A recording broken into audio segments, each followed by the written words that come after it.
On va changer de sujet et revenir ici en Guinée pour parler de manifestations. Oui, depuis hier, on en parle et aujourd'hui, on revient là-dessus puisque l'actualité a évolué.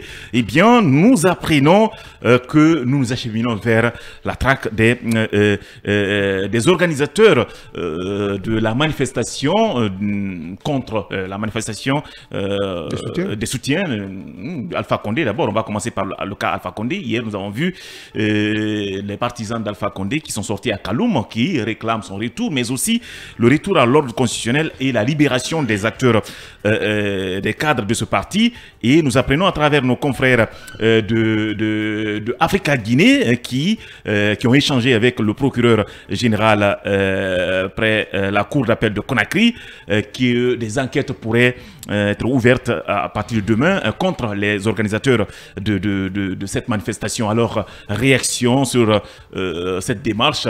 Apparemment, personne ne sera épargné par ces manifestations qui ont été organisées après ceux de Cancan. C'est autour de ceux de Conakry qui pourraient être interpellés. Oui.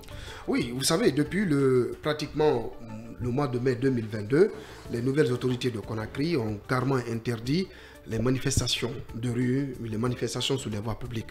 Et vous savez qu'il y a eu un communiqué officiel dans ce sens pour dire que nous, au CNRD, nous n'allons pas cautionner des manifestations de soutien pour nos actions, et même dans le contraire. Donc, excusez-moi, ce qui s'est passé à Cancan a quand même alerté, puisque là-bas, on se rend compte que, avec le recul, que ces jeunes ne pouvaient pas organiser une telle manifestation sans l'implication des autorités locales à la base, notamment la mairie et la préfecture.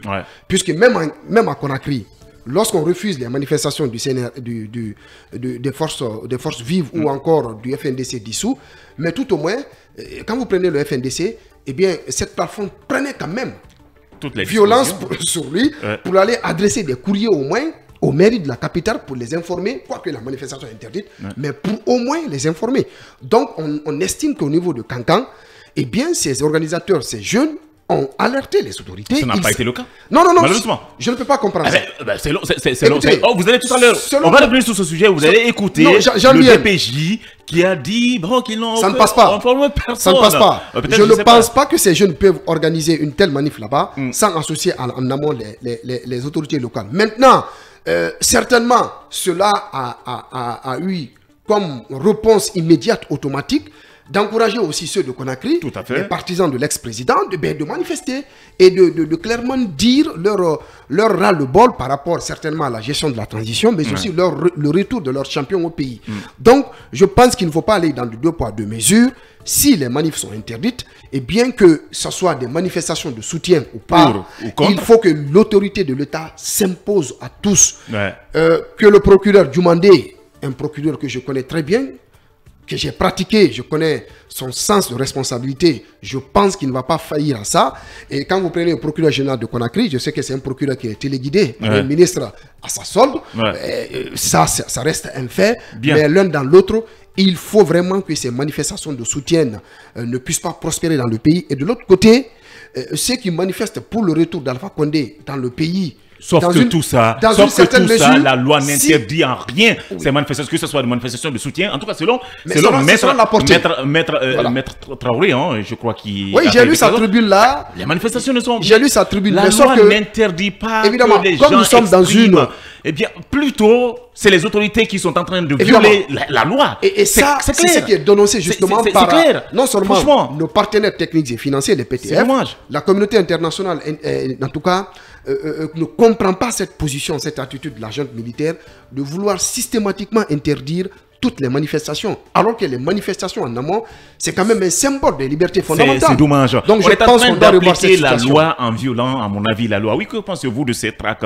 Parce que le procureur, c'est qu'il a dit chez nos confrères qu'il n'y aura pas de deux poids, deux mesures. On ne peut pas interpeller des militants qui ont exprimé leur soutien au colonel à Cancan. Et qu'à Conakry, ici, on laisse ceux de Conakry faire ce qu'ils veulent. Voilà, c'est sans doute pour l'instant.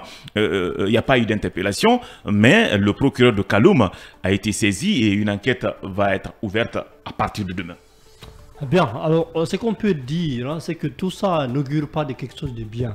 Alors, le contexte, à mon avis, il est assez délétère pour des manifestations de cette nature, qu'elles soient autorisées ou spontanées, je pense que l'idéal aurait été d'abord de ne pas interdire les manifestations dans le pays et que là, s'il y a des organisations, des associations ou des groupes d'individus qui souhaiteraient exprimer en tout cas leur soutien ou leur ras-le-bol, mais que ces groupes et que ces personnes puissent le faire dans les règles de l'art. Dans les règles de l'art. Alors, mais si on empêche ce qui va créer des soulèvements spontanés par-ci, d'autres signalés par-là, donc je pense qu'aujourd'hui l'idéal aurait été justement de lever cette barrière-là qui est imposée en violation des lois. Les lois, que ce soit au niveau national, d'abord la charte de la transition, mais aussi au niveau international, des textes auxquels la Guinée a souscrit, parmi lesquels la DUDH du 10 décembre 1948, la Déclaration universelle des droits de l'homme, mais également le pacte international relatif aux droits civils et politiques de 1966, et même la charte africaine des droits de l'homme et des peuples. Je pense que tout ça, ce sont des violations connues, mais ce n'est pas la solution de maintenir systématiquement cette interdiction. Ça n'a pas de sens. Les citoyens sont étouffés. Ils peuvent en tout cas braver cette interdiction illégale et bien pour s'exprimer. Bien à venir dans cette émission, on ira à Kankan pour parler de ces excuses présentées par le DPJ, le directeur préfectoral de la jeunesse de Kankan, mais aussi du gouverneur de région. Et on évoquera également le cas, on parlera bien sûr de cette convergence de partis politiques créés par 9 formations politiques pour lutter contre les violences en Haute-Guinée. On aura pour évoquer ce sujet Monsieur Amadou Secteur Barry, il est le président de l'UPDG, il est initiateur de ce projet. Il interviendra dans la deuxième partie de cette émission. D'ici là, on observe une pause.